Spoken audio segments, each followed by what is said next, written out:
What is going on, everybody? You are back on another edition of Ballin Over Beers.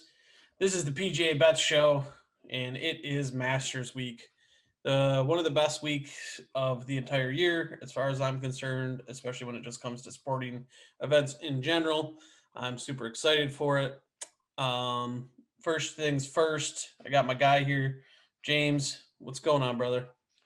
Not too much, man. Really looking forward to a natural. I'm going to call this like a natural Masters, right? Like we got it in November, which was a nice treat, but we saw like a soft golf course. We saw Dustin Johnson break the course record, and not Yep. that I want to put like an asterisk next to what he did or anything, but I just feel like we're back to its normal time and normal conditions. Yeah, that is, and we'll get into that a little bit more even, I think. But yeah, it is nice to have it back in April, and it just feels right. Weather's getting warm up here in New York, and it just feels like golf season is upon us officially when it's Masters Week. Um, some house cleaning stuff. Just first of all, we have a contest going on over at our Twitter at Ballin' Over. We're giving away a Tiger Woods rookie card. So go check out that to see how you can get involved in that.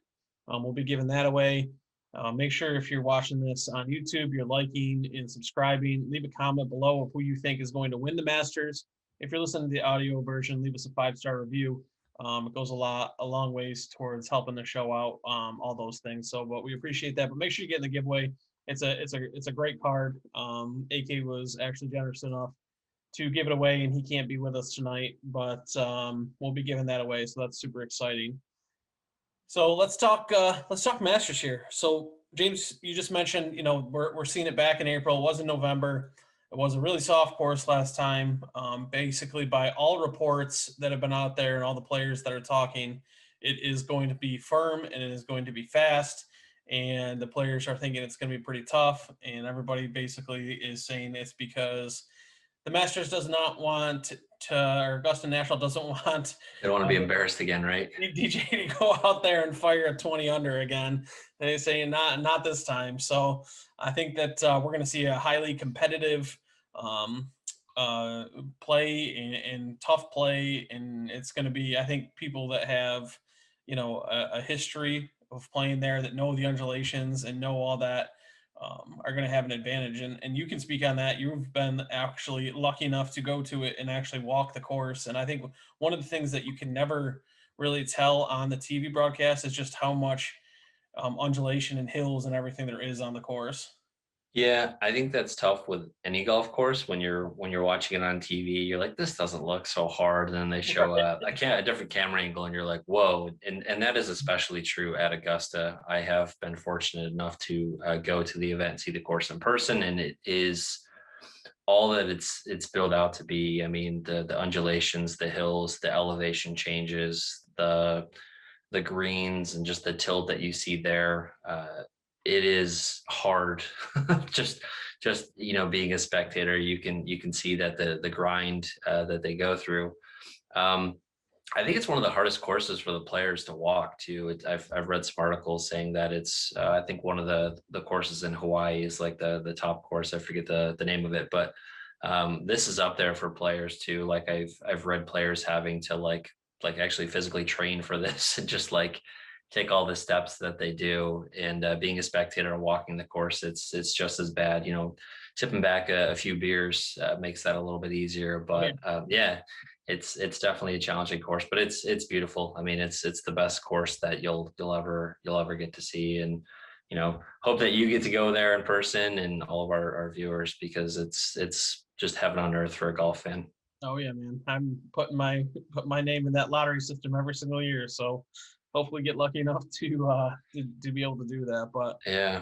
Um, I'm sure everybody's very familiar with the course, obviously, just because they play it here every year. It's not like on a rotation like some of the other majors and stuff like that. Some of the stuff we'll talk about for DK when we get there. We'll talk betting first, but stuff you look at, driving is huge here, right? You got to be able to drive, pretty much be a bomber helps you. Not saying you can't win here without being one. Think about Patrick Reed. He's not by any means a bomber. Jordan Spieth is not, but those guys have immaculate around the green games, and their putters are two of the best in the entire world when they get rolling. And that's kind of how you have to do it. You either have to have, an immaculate around the green game, but obviously approach is always important. We saw Tiger Woods win here in 2019, and he was just okay off the tee. But he was lights out with his approach, and he was rolling the rock. And if you do that, that's usually a recipe to win. Obviously, guys like Dustin Johnson, John Rahm, Bryson, those guys are going to be an advantage. They're an advantage every course when, pretty much when they can just bomb it out there and take advantage of short irons into some of these holes. But let's talk the betting card here. Let's talk at the top. We'll talk about some of these guys. So the book we're looking at, the cards we're looking at in New York, actually, just good news for us, is going to be legalizing online gambling. So we are going to have some options now as far as books, not just have to, book it through go to the casino like we do a lot of the times to be able to have to book these. But so that's exciting. But the book we're looking at, we got Dustin Johnson 9-1, Bryson 11, Rahm 11, Spieth 11, JT 11, and Rory McIlroy. All those guys, and Rory's at 18. So all those guys are under the 20-1 range. When you look at the top of the board, are you going to be going to any of these guys? If you had to go to these guys, do you have a preference, or what are you thinking here at the top? I don't plan on going with any official bets on any of these guys. I do really like Justin Thomas and John Rahm. Dustin Johnson hasn't been playing well. Bryson's just, I don't know, he's too erratic for me at this course. I know this course doesn't have it's not known for having like bad rough or anything like that. So, he can recover for his erratic tee shots, but I don't know. Too risky for me at the price. If I were to go with one or two of these guys, I like Rahm. I like Justin Thomas. I think they're both playing well. Rahm just sets up for the perfect story, right? He and his wife just had a baby, and you can just picture him winning it and the wife bringing the baby out on 18 in a little white caddy suit or something like that. Oh yeah. It's just the storyline sets up perfectly. So you can see something like that happening. He's obviously a great player too. So like him, but I just don't like any of these guys at any of these prices. Yeah, Rahm's got that baby swag now. So I'll tell you, I'm actually I'm actually contemplating pulling the trigger on Rahm. James, you obviously know, but I'm a big Rahm fan. I believe in his talent. I think he's, if not the most talented, one of the most talented golfers on the planet. I think that he can win pretty much anywhere. I think the course sets up perfectly for him. He drives it far. He has got a high ball flight to be able to land it on the green. I don't know. I'm really contemplating pulling the trigger at 11-1. I am looking at Bryson too, but if I would do it, I'd probably just do one of them. And if I had to pick, it would be Rahm over Bryson. The interesting one too is Jordan Spieth, right? So beginning of the golf season, I had talked about this with AK a little bit too. Is we saw Spieth sitting there at 66-1 for the Masters, and we were gonna go and bet it, and we didn't get to the casino that week, and then the following week he dropped all the way to 45. And it was like, oh my God. I'm like, I missed out on the 66. I just won't bet it. And it's like, Yeah. probably stick around there. He hasn't been playing well. And then all of a sudden now he started playing well, and the number just kept dropping and dropping and dropping. And here we are. He's 11-1. Do you know what he was before the Valero? He was, I think he was 14. Okay. So it didn't change much. No, a few points. I think it was 14 though, but I can't pull the trigger at 11. Could I see him winning? Yeah, he's playing amazing right now. I'm gonna fade him. I even want to. We'll talk DraftKings too. I almost want to fade him there too because he's going to be so highly owned, but he's got a price it's just so good in DraftKings that I've got to get him into at least a lineup. But I think I'm going to try for the most part to fade him where I can because everyone's high on him. Everyone's going to want to use him. Everyone's going to want to bet him. He's obviously playing well, but I think we've seen him come up short at Augusta the last few years. So I don't know. Yeah, the DraftKings thing is interesting because he is going to be probably the highest owned player in the entire tournament in the Millie Maker. He could be pushing 30%. I'm going to play him. I'm not in every lineup, but I'm going to play him because I think he's a good play, and I think he's live to win. I do. He's playing well. He loves Augusta. Even when he plays bad, he plays well at Augusta. He knows the course well. He knows where to hit it, where to miss it, how to put on those greens, and there's something to be said about that. But so up top, I'm looking at Rom. I'm going to decide by tomorrow whether I'm going to pull the trigger on that, and we'll have our full betting card out tomorrow. I'll tweet that out with mine, James, and AK's picks. If you look at the next range, we'll go to 20 to 40. Patrick Cantlay starts that off at 20. You got Xander at 22, Brooks at 25, Morikawa at 30, Daniel Berger at 33, Paul Casey at 33, Tony Finau at 33, Matthew Fitzpatrick, Victor Hovland, Patrick Reed, Webb Simpson, Cameron Smith, all at 33 to 1, and then Sung Jae Im and Lee Westwood at 40. It's a pretty big range. I think there's some really interesting names in there. The first name that jumps out to me is Brooks Koepka at 25. Obviously, coming off of the knee injury, he just tweeted out some thing. There was a picture of him squatting down in the practice round, looking at the putt at this just today, I guess it was, and he's got his leg completely bent out straight where he's not bending it. And Brooks, tweeted that he's doing the stanky leg, and you got to go watch TikTok for it or something like that. So I think he's playing. It sounds like he's playing. He's in good spirits. I guess it's Just going to look a little proposed different too. instead. Yeah, he's proposed. He's looking good, man. Got down on the knee, he bent the knee. He's Bent the good. knee, right? So, who are you liking in that range? You up, Brooks? I like Cantlay and Brooks. So Okay. Cantlay at 20 to 1, Brooks at 25 to 1. I like the price on both those guys.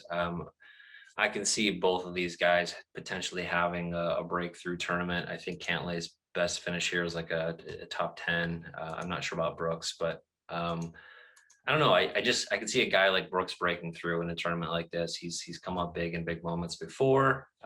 I don't think he's played a lot recently, but at 25 to 1, I like that price. I think he could just be trolling everyone, pretending to be hurt, and he's not. He's good. So we'll see. But I like Cantlay and Koepka at those numbers.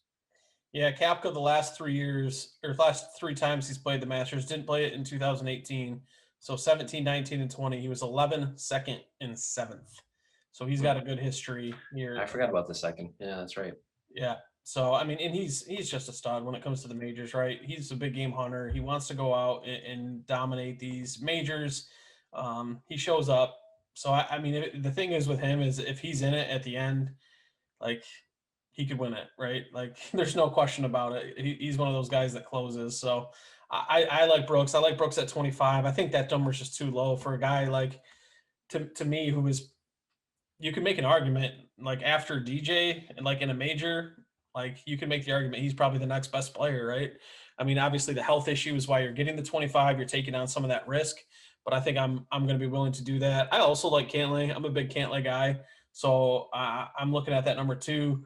Just a good player all around, and I think that's one of the big things too around here. You need an all around game, right? So does a lot of things well. Good around the green, solid putter.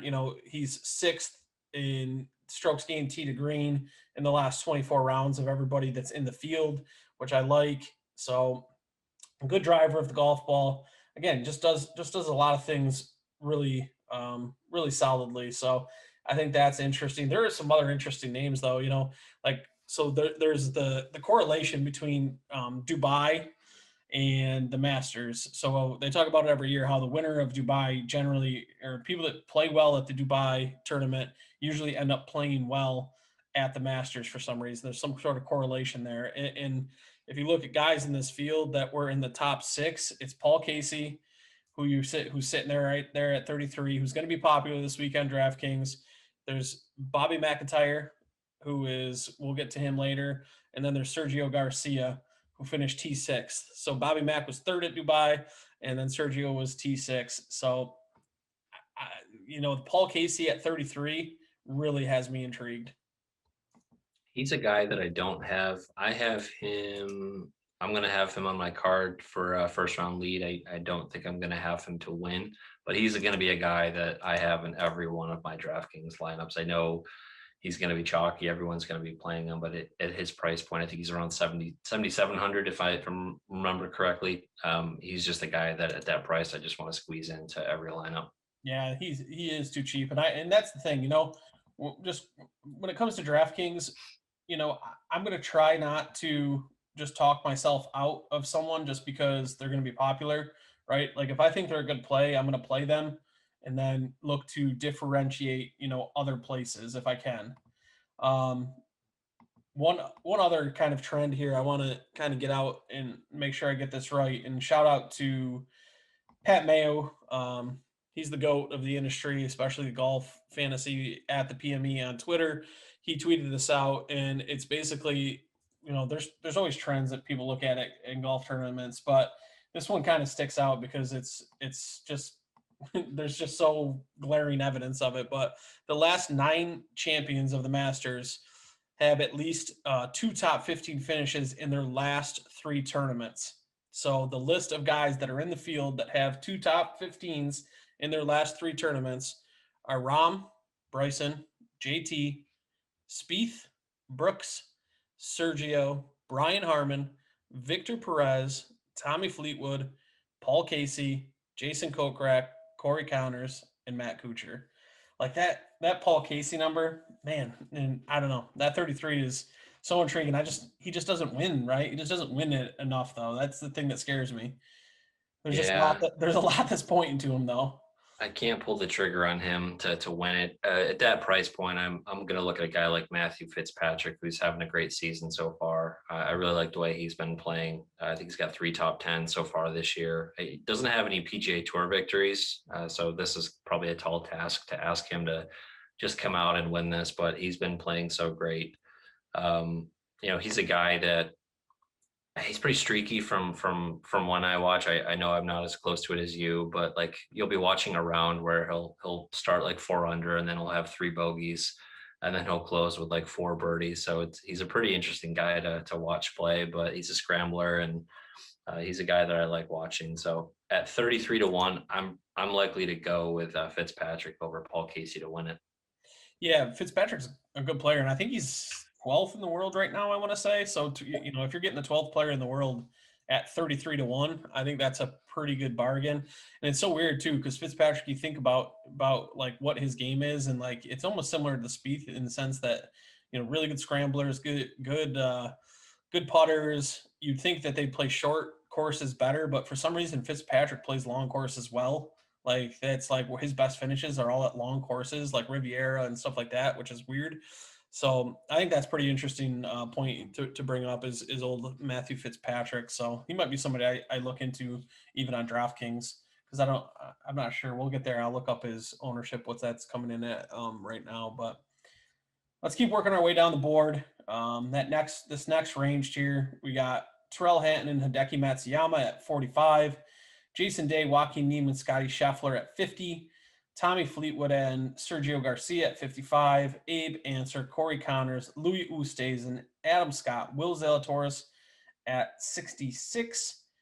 Billy Horschel, Jason Kokrak, Bubba Watson, Bubba Watson at 80. Then Max Homa, Matt Kuchar, Justin Rose, Matt Wallace, Matthew Wolf at 90. So all those guys are from 45 up to 90 range. James, who are you liking in this range? Yeah, so I'm going to go down a little bit.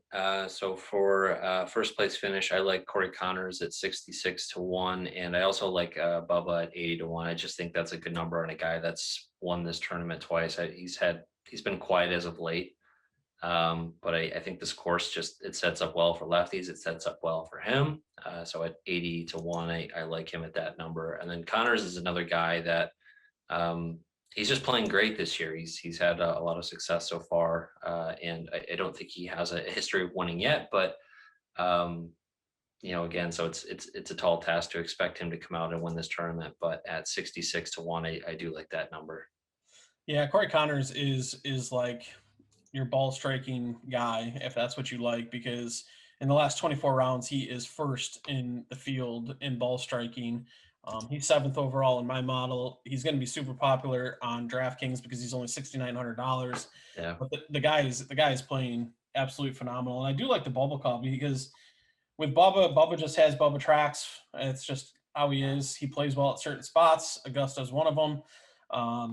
He is coming off of a pretty good finish at the WGC match play where he made a little bit noise. He missed the cut at the players, but the players is kind of whatever. That's such a wonky tournament. You hit a couple water balls and you're going to eject pretty quickly from that. So I don't mind that call whatsoever. A couple names I was looking at: Tommy Fleetwood and Sergio Garcia, both at 55. I'm a sucker for Sergio. If you watched the show before, we talked about it. I bet Sergio all the time. I'm so enamored by his ball striking, and he's just, he's great off the tee, which you need at Augusta. His issue is always his putter, right? I mean, the dude won a tournament putting with his eyes closed. Like, I don't know if you can exactly trust that at Augusta, but I mean, he hits the ball well. And then Tommy Fleetwood is another one. I feel like they're almost the same person. Like, are they going to win? I don't know. That's what I'm worried about with them. And then the other one I really like, and I'm going to bet him, I'm pretty sure, and I'm going to definitely play him in DraftKings, is Jason Kokrak at 80. He's somebody that's he's just having a great year. I think the 80 to 1 number is great. He's 6,900 on DraftKings. He's coming in 18th in my model. He's one of those guys that fit the trend that we just talked about with two of the top 15 finishes in the last 3 rounds. His last 3 times out are ninth at the Players, eighth at API, and ninth at WGC. He's just been playing well, right? He's just been playing extremely well, and I like that 80 to 1 number. He's also 5.5 to 1 to finish top 10, so I might throw a little bit on that as well. If we look past that, do you have anybody 100 or 1 or deeper? Not on my card right now.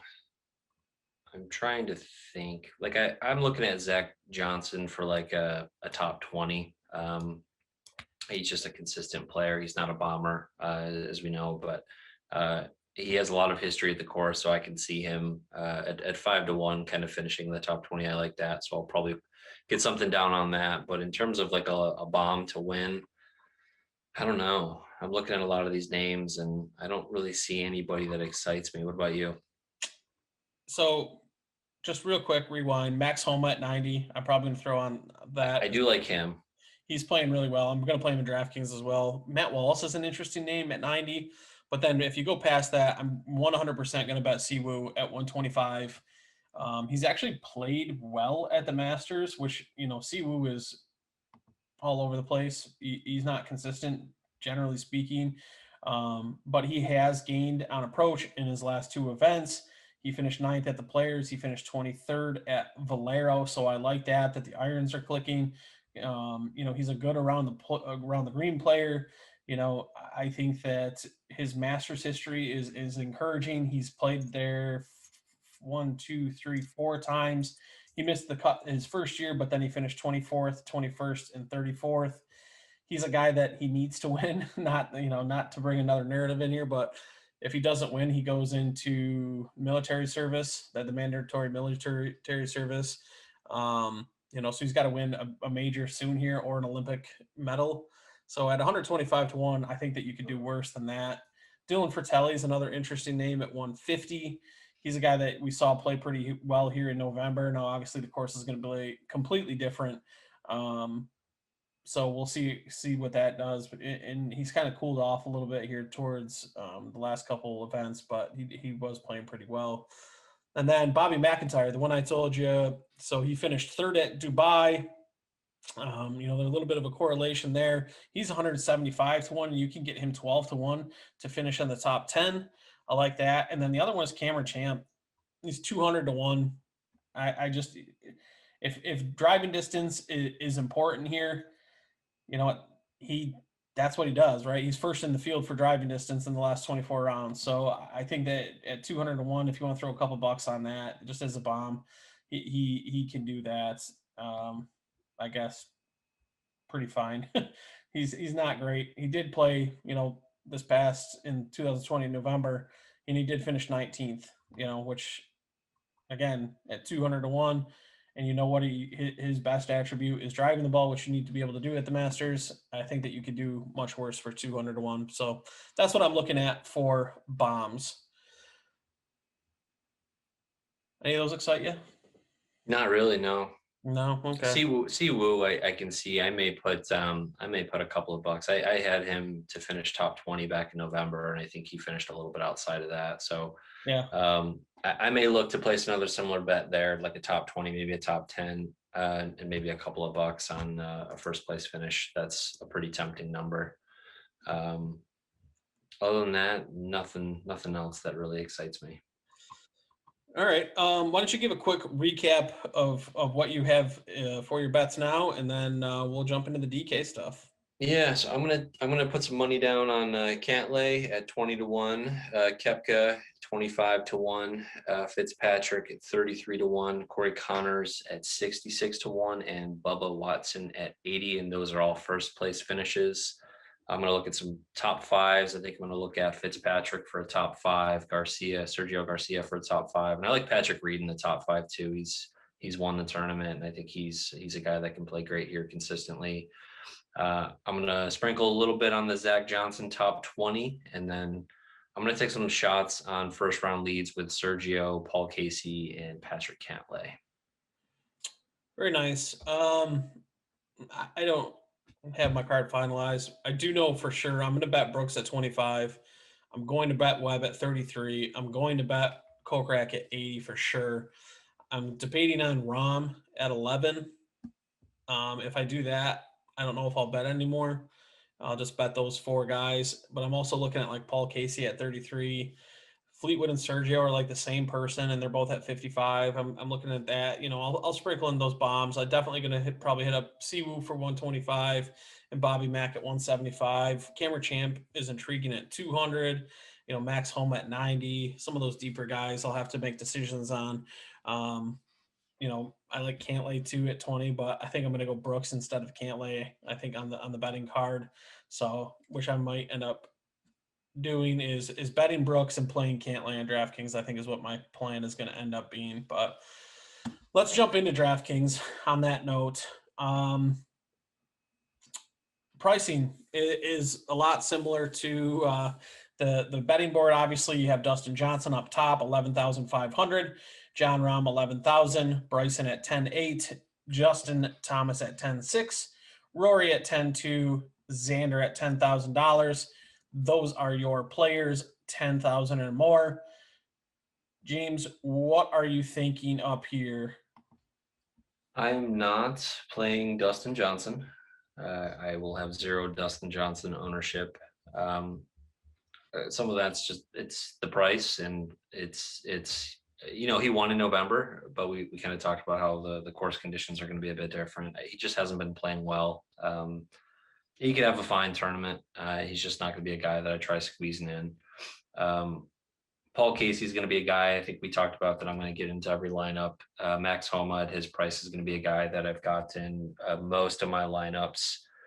And then I'm just trying to think, like, there aren't really any other trends for me. I'm gonna get Rom into a lineup, and then I'm gonna look to do more of a balanced lineup with maybe like a Spieth and a Thomas, and then kind of go cheap at the bottom.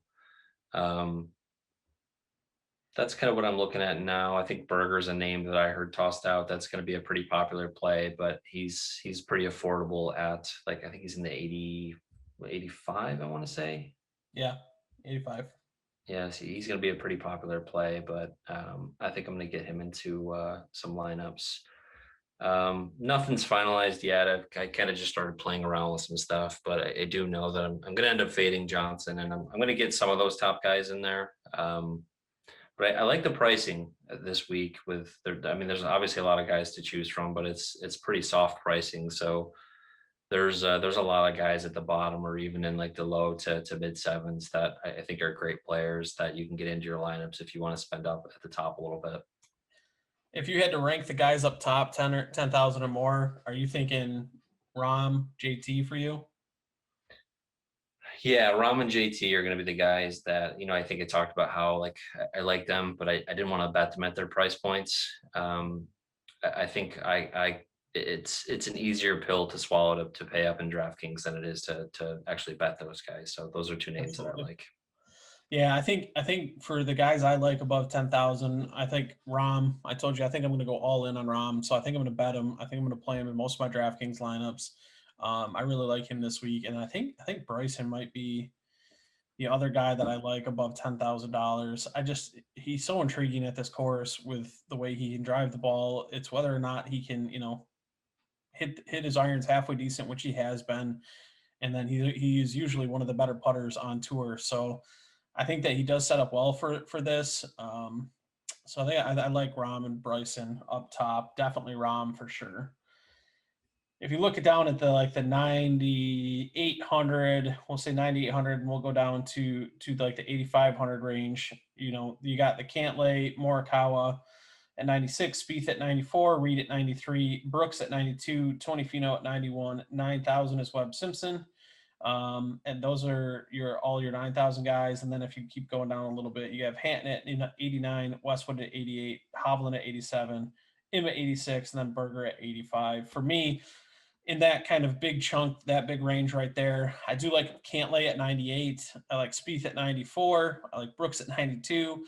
I like Webb at 9,000, but you can't play all these guys. So I'm going to be playing Jordan Spieth at $9,400 and Webb Simpson at $9,000. I just think that those guys they've been playing too well. Like Spieth at 9,400, he's fifth in my model. He's second on approach in this field in the last 24 rounds. We know his history at Augusta is incredible. And then you think about Webb Simpson, and we talk about driving, how important that is here. He's obviously not the longest hitter in the world, but he has added some distance, and he's a guy that his around the green game is immaculate. He can putt lights out. He's one of the better putters on tour. Um, he has a good finish at the Masters, which with his last three outings there, he has a 20th, a fifth, and a 10th. And at $9,000, you can make him your second, or even if you want to go like a Rom, Spieth, Webb, and jam in some of these lower $6,000 guys. I haven't tried that, but I think you might be able to be honest, with that price. And do you have a preference? I know you said Berger in there. Anybody else in that 9,800 to 8,500 range? Um, I am liking Spieth at the 94 again. I think he's going to be that chalk play, but I think that's kind of that good chalk. He's playing well, so I could see wanting to get him into my lineup. I like Fitzpatrick. He's 8,100. So again, I have him on my betting card in a couple of places. I like him at that price. Who else do I have, or who else am I looking at? In that next range so we have Scheffler 84, Hideki 83, Smith 82, Fitzy at 81, Fleetwood Yeah, 8, Sergio 79, Bubba 78, Casey 77, Scott 76, Jason Day 75. You think you're going to go Paul Casey and then Matthew Fitzpatrick in that kind of range right there? Those two guys are going to be your highest owned. yeah, those are going to be the guys I'm going to look at. Jason Day is tempting at 7,500, and again, it's just kind of going with his history of the course and Yeah, his experience there. I don't think that's a bad price for him. I agree. I think so. Right now, just talking ownership a little bit, like we said, Spieth is going to be, he could be upwards of 30% owned in the Millie Maker. A guy like Matthew Fitzpatrick, he's coming in 15-ish%, where a guy like Tommy Fleetwood, who's right next to him, is like 6%. So I think that that's a decent pivot right there. If you wanted to look at that, I know James, you talked about Bubba Watson, about potentially being on your Bubba betting card. He's coming in around 7%. So those are some good viable pivots if you're looking for a little bit of an ownership discount off of those guys. Um, Jason Day too. He's only like 12% owned, probably coming in.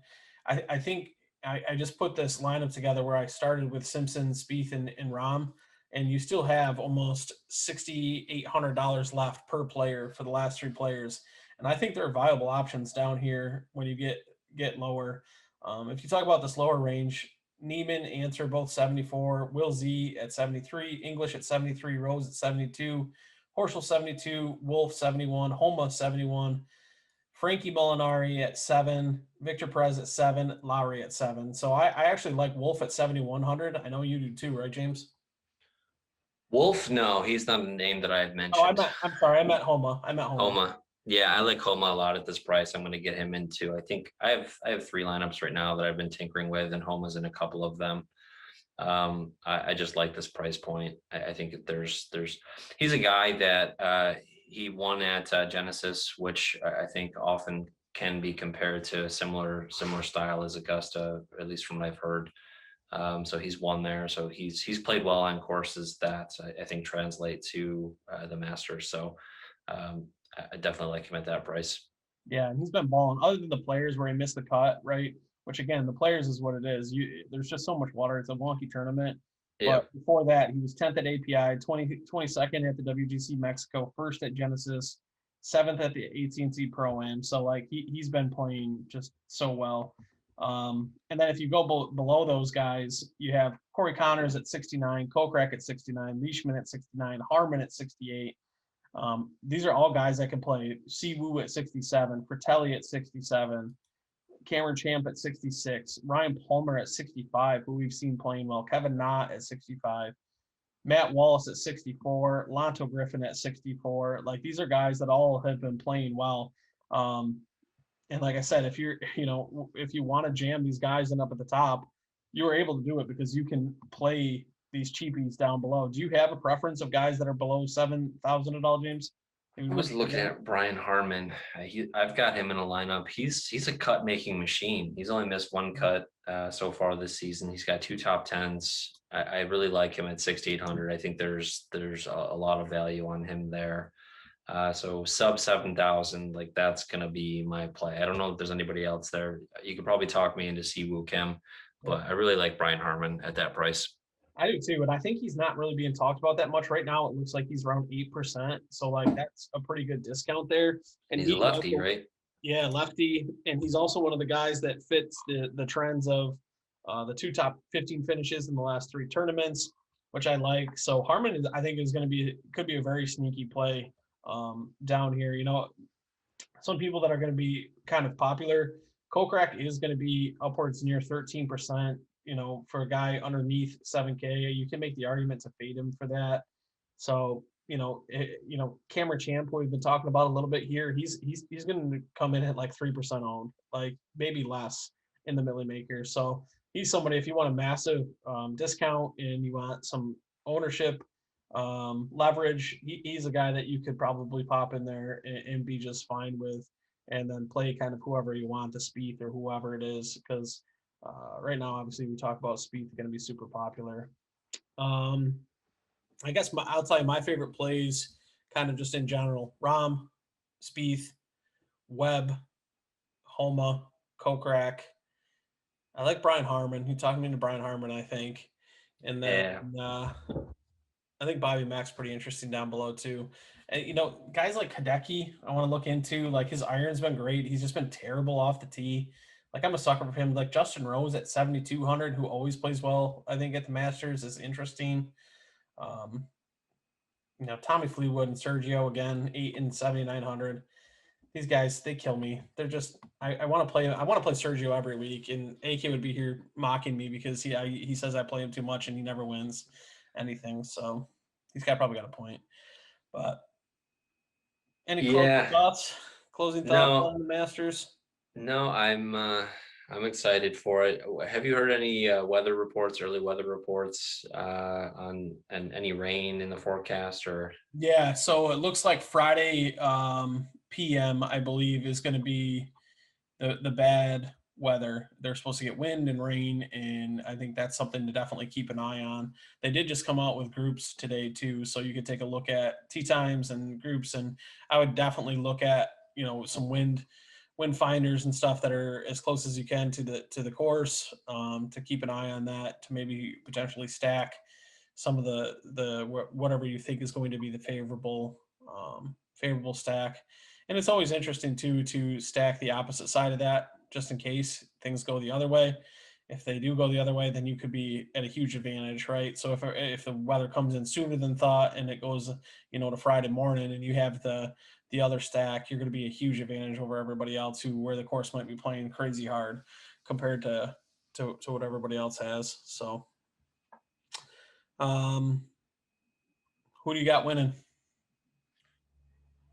Who do I have winning? I'm gonna go with. Well, it's hard not to look at my bets and just pick somebody off of that sheet, right? But I could see. you got to think too. You're also you're playing the numbers too. You're not, when you're betting, it's not just about the name; it's Yeah, about having the odds. I can see Rom taking it down. I think. I don't know. I just feel like it's his time for this. I'd love to see Rory get it and get the career Grand Slam. I don't think that's going to happen. But I'd really, I mean, I'd root for him if he were, in the mix on Sunday. I'd love to see that. But I'm going to go with Rom. Yeah, I'm going Rom too. I think he's got the baby swag, right? Just had the baby. He's feeling good, loving life. He's going to go into Augusta, and I think he's going to get the win and take down the green jacket. The Rory thing is interesting. We really didn't even mention Rory betting or DK wise. What are you going to do with him? You going to use him? You think it's so tough, right? What's his number at now? I think 18. Man, Yeah, he's at 18. 18. Man, that's so hard because 18 is not a bad number for Rory. You usually don't see that. I don't know. I can't pull the trigger. He just hasn't played great. He's played okay. No, He's played okay, he's. but for like his standards, he hasn't. What do you think his ownership percentage is going to be in DraftKings? Let me see what it's at right now. He's a guy I'm tempted to I may play a millie this week because I think it's only $10. Yeah, it is. Um He's like 12, coming in like 12, 13%. So decently which low. is okay, so that's a little bit higher.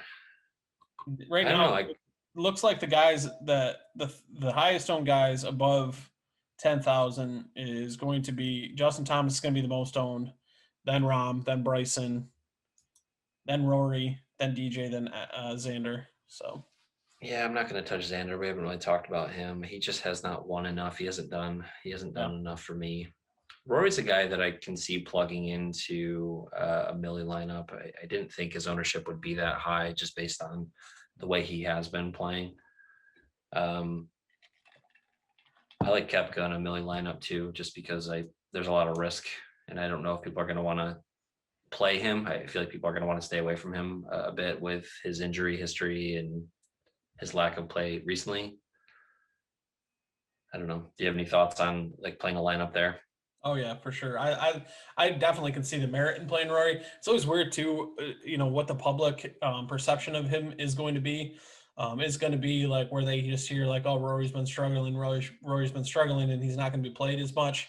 So you might be able to gain some leverage there. So I could definitely see that, and I don't think a 12% owned Rory is he could be dangerous. I mean, if he goes out there and plays lights out, like he's gonna win. Like Yeah. his ceiling is winning. Like if he brings his A game, he can win. And then like Brooks for sure. I'll definitely have him in at least one of my lineups. He's just too tempting not to. Just even with the knee injury, it's just too tempting. He's too good.